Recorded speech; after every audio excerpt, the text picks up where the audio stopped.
Good day. I am now discussing my reflection and understanding in our topic Marple Annex 1, Marple Annex 2, Marple Annex 3, and Marple Annex 4. Marple Annex 1, Prevention of Pollution by Oil. Oil tankers transport some 2,900 million tons of crude oil and oil products every year around the world by sea. Most of the time, oil is transported quietly and safely. The operational and construction regulations introduced by MARPOL, which entered into force in 1983, have been a success with statistics from reputable industry and independent bodies showing that these regulations, along with the other safety-related regulations, such as introduction of mandatory traffic separation scheme and international standards for seafaring training, have been instrumental in the conditions decline of accidental oil pollution that has taken place over the last 30 years. The MARPOL Convention in 1983 introduced a number of radical new concepts, such as a requirement for new oil tankers to be fitted with segregated ballast tanks so as to obviate the need to carry ballast water in cargo tanks. This was superseded by the requirement for oil tankers delivered from 1996 onwards to be fitted with a double hull. The protection of marine environment was thus greatly enhanced. As far as operational oil pollution is concerned, the many innovations introduced by MARPOL on allowable discharge of bilge water through the oily water separator with the well-known 15 ppm standard, or oily water from the cargo tanks through the oil discharge and monitoring system have contributed greatly to a noticeable decrease in the pollution of the world seas. So, through it is far to recognize that a greater effort to impose compliance must be carried out. MARPOL Annex 2, Carriage of Noxious Liquid Substance in Bulk. MARPOL Annex 2 regulation for the control of pollution by noxious liquid substance in bulk sets on a pollution categorized system for noxious and liquid substance.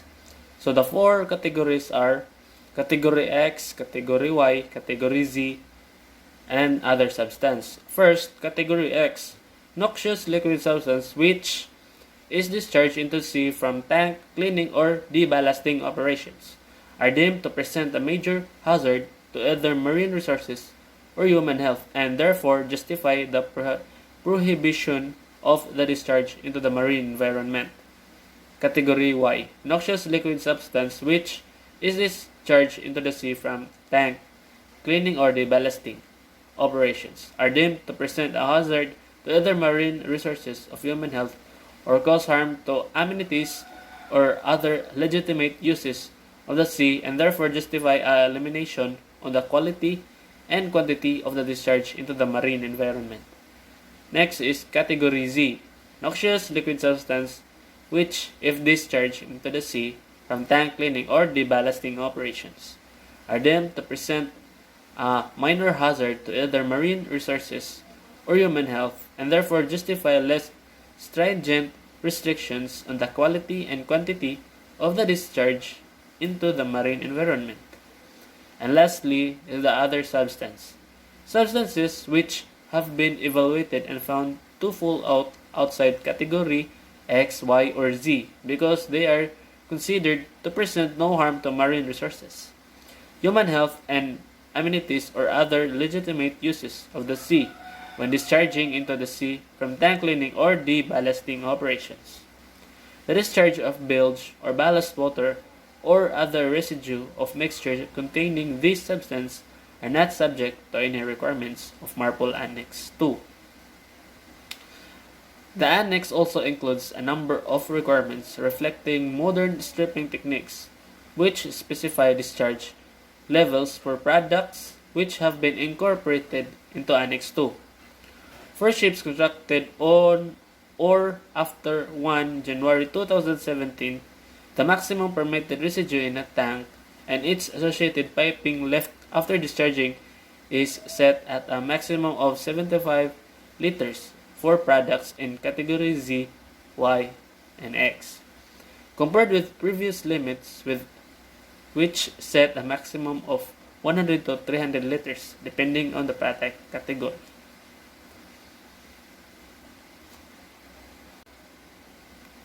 Marpol Annex 3. Chemicals carried in package form. Chemicals which are carried in package form, in solid form, or in a balak are regulated by Part A of SOLAS, Chapter 7, Carriage of Dangerous Goods, which includes provisions for the classification, package, marking, labeling, and placarding, documentation, and stowage of dangerous goods. Marpol Annex 3 also sets out regulation for the prevention of pollution by harmful substance in package form and includes general requirements for the issuing of detailed standards on packaging, marking, labeling, documentation, stowage, quantity limitations, exceptions, and notifications for preventing pollution by harmful substance. For the purpose of the Annex 3, harmful substance are those identified as marine pollutants in the IMDG code. Both SOLAS and MARPOL refer to the International Marine Dangerous Goods or IMDG code, which developed by IMO as a unified international code for the transport of dangerous goods by sea. Annex 4 of MARPOL. Annex 4 contains a set of regulations regarding the discharge of sewage into sea from ships, including regulations regarding the ship's equipment and system for the control of sewage discharge, the provision of the port reception facilities for sewage, and requirements for survey and certification. It is generally considered that on the high seas, the oceans are capable of assimilating and dealing with raw sewage through the natural bacterial action. Therefore, the regulations in Annex 4 of MARPOL prohibited the discharge of sewage into the sea within the specific distance from the nearest land, unless otherwise provided. Governments are required to ensure the provision of adequate reception facilities at ports and terminals for the reception of sewage, without causing delay to ships. The Annex entered into force on September 27, 2003. A revised Annex 4 was adopted on April 1, 2004 and entered into force on August 1, 2005. The revised Annex applies to ships engaged in international voyages of 400 gross tonnage and above, or which are certified to carry more than 15 persons. The Annex requires ships to be equipped with either an approved sewage treatment plant or an approved sewage communicating and disinfecting system or a sewage holding tank.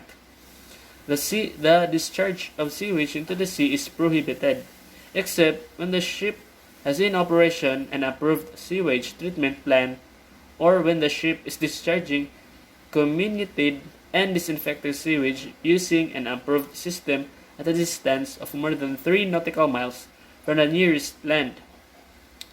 Sewage which is not communicated or disinfected may be discharged at a distance of more than 12 nautical miles from the nearest land when the ship is en route and proceeding at not less than 4 knots.